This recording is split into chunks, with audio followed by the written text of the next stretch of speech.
Welcome to the online class student. आज हम पढ़ने वाले हैं क्लास 8 की जो हमारी इंग्लिश है उसका चैप्टर दी सुनामी। ओके स्टूडेंट्स, तो हमें नाम से ही पता चल रहा है चैप्टर किस बारे में है। एक नेचुरल के बारे में है, जो सुनामी है उसके बारे में। तो अब हमें बताया गया है यहाँ, before you read look at the map of Andaman and Nicobar islands. हमें यहाँ इस आइलैंड का मैप दिया गया है। अब इसके बाद हमें ये जो है सेंटेंसेस है उनको रीराइट करना है। ओके स्टूडेंट्स, तो यहाँ पर पे हमें बताया जा रहा है जगहों के नाम है, इधर हमें बताए गए हैं कौन सी जगह कौन सी है, इसके बारे में बताया जा रहा। ओके, तो हमें ये जो सेंटेंसेस है इनको पढ़ना है। कच्चल एक द्वीप है या फिर Katchal is an island. It is the part of Andaman group of island.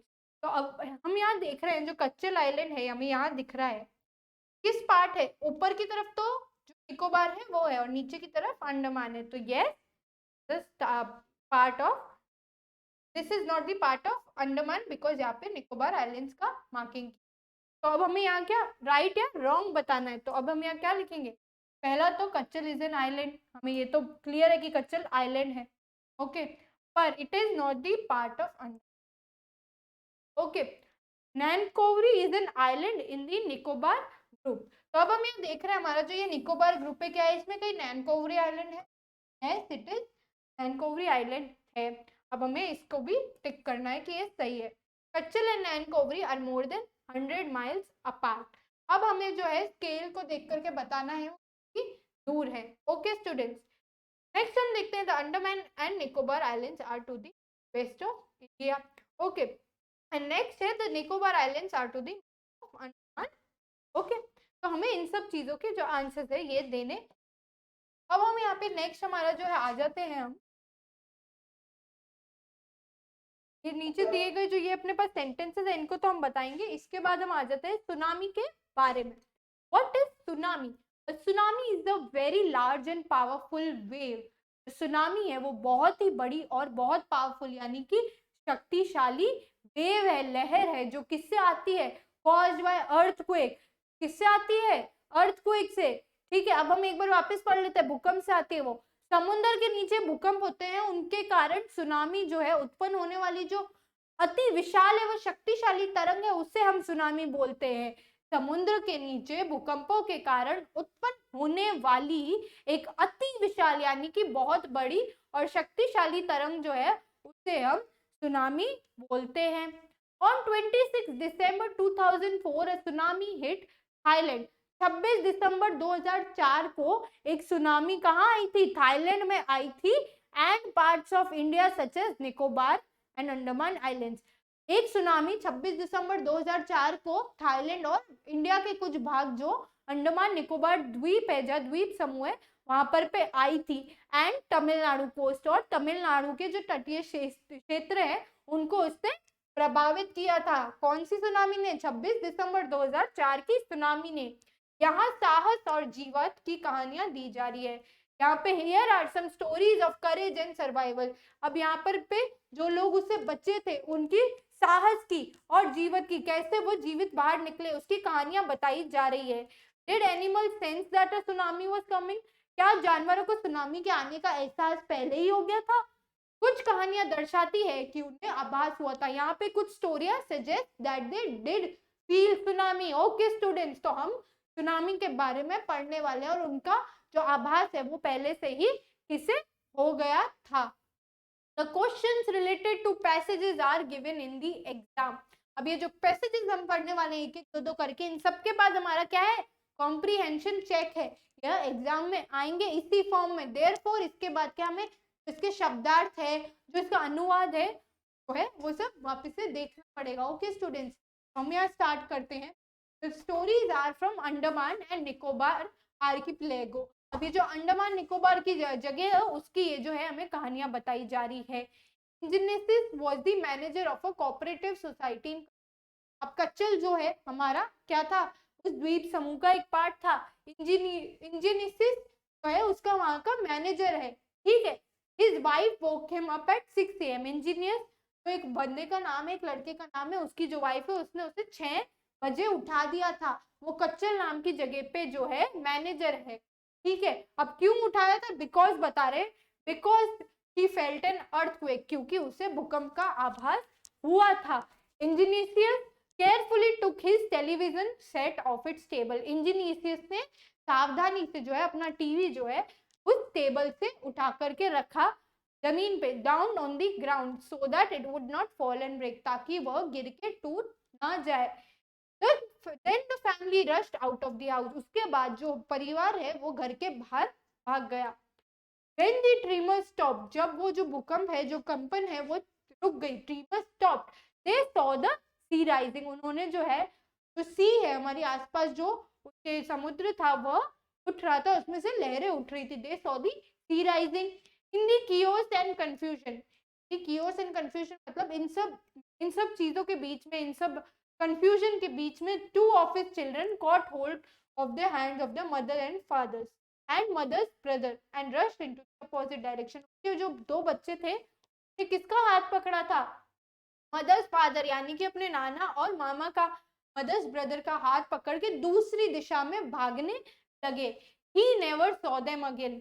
Angénieux ने उनके अपने बच्चों को कभी भी वापस नहीं देखा. Never saw them again. His wife was also swept away. उसकी जो वाइफ थी वो भी समुद्र की लहरों के साथ बह गई थी. Only the 3 other children who came with him were saved. अब यहाँ देख रहे हैं उसके 5 बच्चों में से 2 तो किसी और डायरेक्शन में चले गए थे, और जो 3 थे जो उसके साथ थे वह बचे रह गए. तो अभी हमने क्या देखी, पहली हमने जो कहानी देखी है वो किसकी देख रहे हैं हम? इंजीनियस. अब यहाँ देख रहे हैं ये जो सभी कहानी अंडमान निकोबार द्वीप समूह के संबंधित है, जो भी हम अब पढ़ने वाले हैं. इंजीनियस कच्चल स्थित एक सहकारी समिति का प्रबंधक था, मैनेजर था. उसकी पत्नी ने उसे 6 बजे क्यों उठाया था? हमने रीजन देखा था कि उसको क्या फील हुआ था, उसे भूकंप महसूस होने लगा था. उसके बाद क्या हुआ, इंजीनियस ने सावधानी से अपना जो टीवी वाला सेट है, टेलीविजन सेट है, उसको टेबल से उठा के जमीन पे रखा ताकि वो गिर के टूट ना जाए. फिर हम देखते हैं कि जो सारा परिवार है वो घर से बाहर भागा.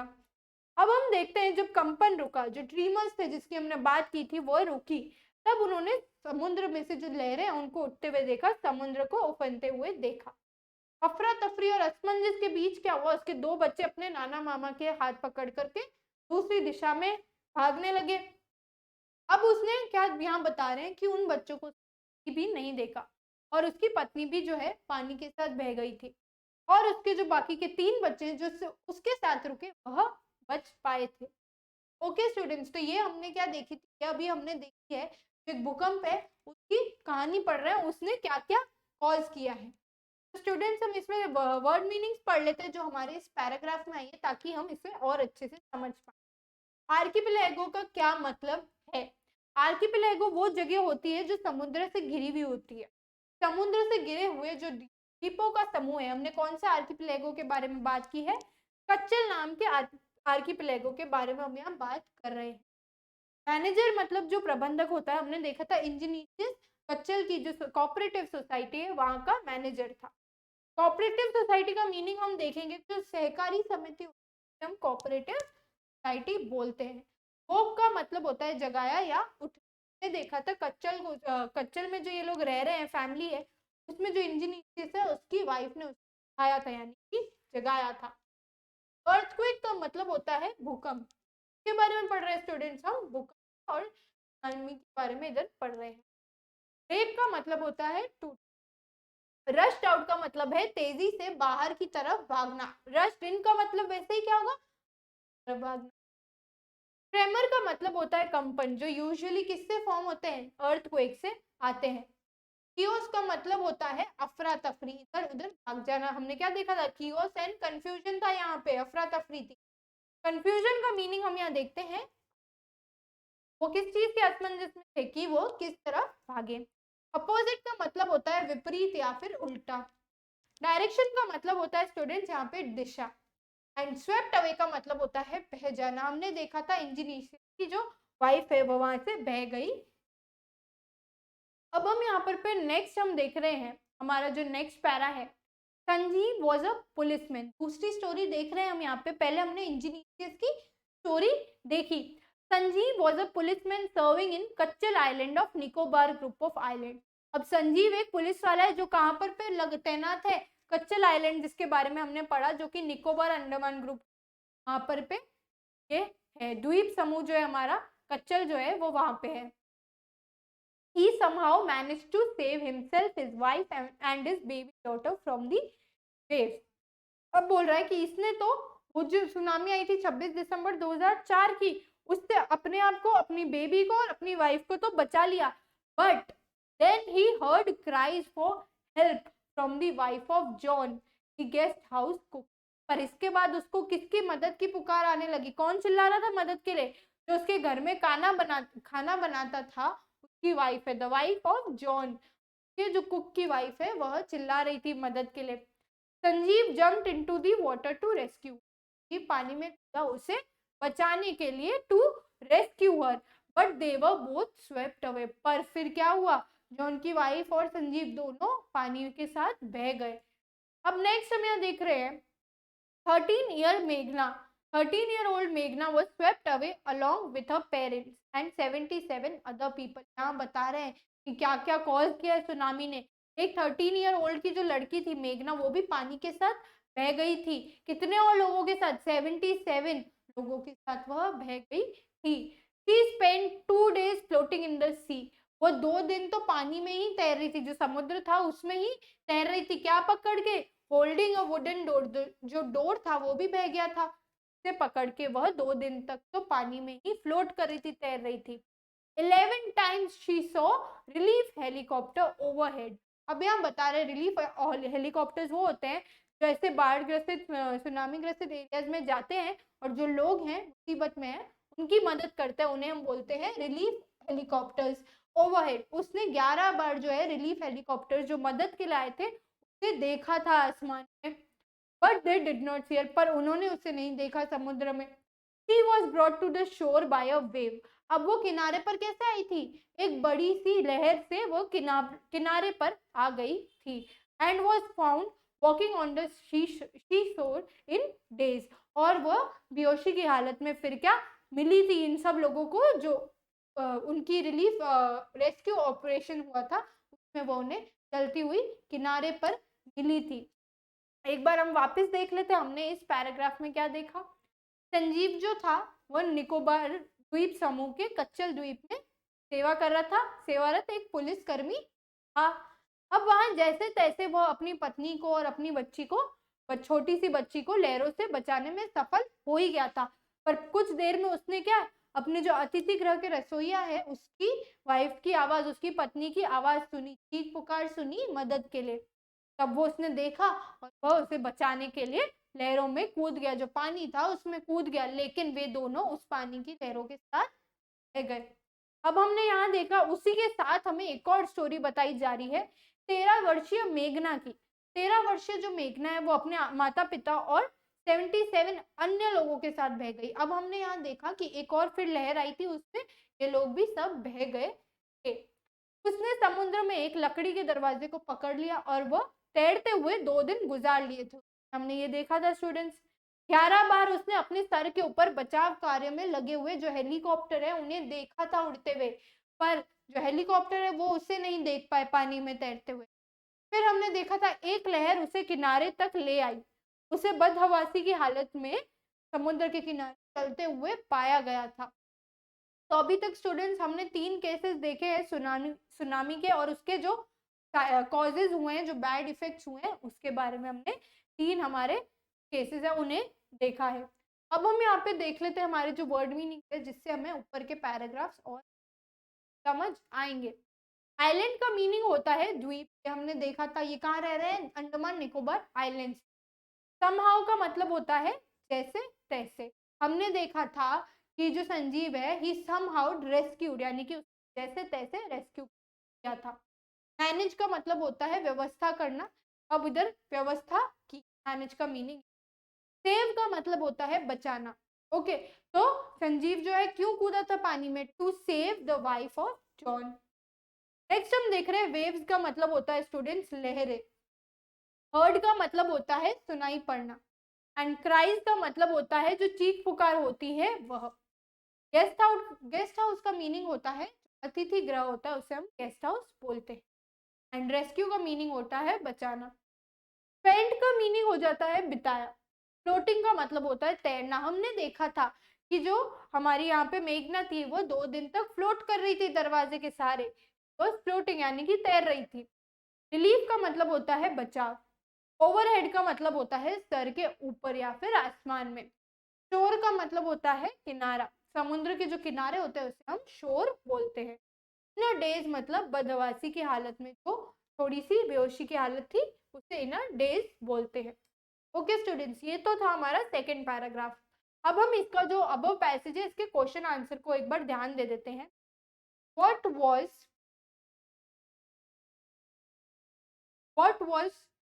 Dash doing at that time? What was Sanjeev doing at that time?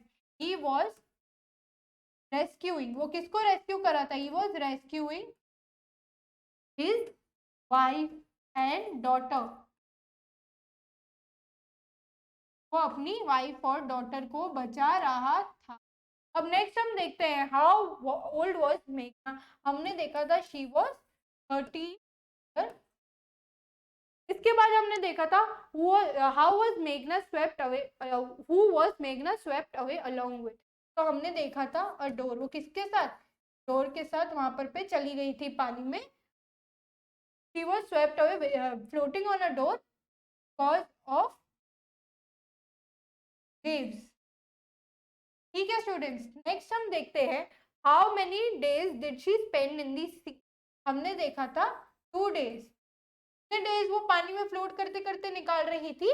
2 days उसने पानी में फ्लोट करते करते निकाल दिए थे। ओके स्टूडेंट्स, तो अब हम इसके नेक्स्ट वापस से एक बार देख लेते हैं सुनामी के बारे में हमने क्या पढ़ा था। हमने यहाँ देखा था सुनामी क्या है, तो हम एक बार वापस से इस पे ध्यान दे देते हैं। यहाँ पे हमने देखा था tsunami is the large and powerful wave caused by earthquake under the sea. अब जो समुद्र के नीचे भूकंप आते हैं उनसे क्या आती है? सुनामी। सुनामी होती क्या है? बहुत ही ज्यादा शक्तिशाली और बड़ी अति विशाल जो तरंगे हैं उन्हें हम सुनामी कहते हैं, जो कहाँ आती है? समुद्र के नीचे। ठीक है स्टूडेंट्स, अब हम ये जो डिस्कस कर रहे हैं, हम कौन सी सुनामी के बारे में पूरे चैप्टर में डिस्कस कर रहे हैं? वो सुनामी जो 26 दिसंबर 2004 को आई थी। कहाँ कहाँ पे? थाईलैंड में, भारत के कुछ भाग, अंडमान निकोबार आइलैंड और जो तमिलनाडु है उसके किनारे पर, के कोस्ट पर ये जो सुनामी आई थी, हम इसके बारे में इस चैप्टर में बात कर रहे हैं। इसके बाद हमने ये भी देखा था, हमें इस चैप्टर में ये भी पता चलेगा कि कैसे जानवरों को सुनामी का आभास हो गया था। अब हम यहाँ देख रहे थे, पहली स्टोरी हमने इंजीनियस की देखी थी। इंजीनियस ने क्या किया था? इंजीनियस सुनामी अर्थक्वेक आने पर अपने घर के बाहर गया था। अब उसे पता कैसे चला सुनामी अर्थक्वेक आ रहा है? उसे पता चला, ये ट्रीमर्स जो थे, जो थोड़ी थोड़ी कंपन थी, उससे इनसे पता चला कि जो अर्थक्वेक है वो आ रहा है। और बाहर जाके उसने जब समुद्र की तरफ देखा तो उसमें भी बड़ी बड़ी लहरें उठ रही थी, तो इससे पता चला कि ये तो सुनामी है। अब हम यहाँ पर देख रहे हैं कि 5 बच्चे जो थे उनमें से 3 ही सेव कर पाया, वो बाकी जो दूसरी डायरेक्शन में चले गए थे उन्हें वह सेव नहीं कर पाया और ना ही वो अपनी वाइफ को पाया। ओके स्टूडेंट्स, नेक्स्ट हम यहाँ देख रहे हैं, नेक्स्ट जो स्टोरी हमारी संजीव की है। ठीक है, अब संजीव कौन है? पुलिसमैन है, वहीं पे उसी जगह पे कच्चल पे ही जाके हम बात कर रहे हैं। संजीव ने क्या किया है?